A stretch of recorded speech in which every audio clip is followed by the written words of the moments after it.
మాత్రలేని బిచ్చగాన్ని చేశావు. నువ్వు ఇవ్వనిది దాటలేను, ఇంకెవ్వడిని అడుగలేను. బ్రతుకు నీకు ఇచ్చాను,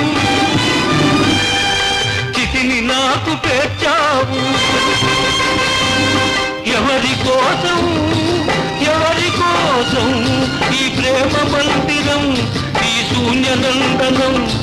ఎవరి కోసం ఎవరి కోసం ఎవరి కోసం ఎవరి కోసం?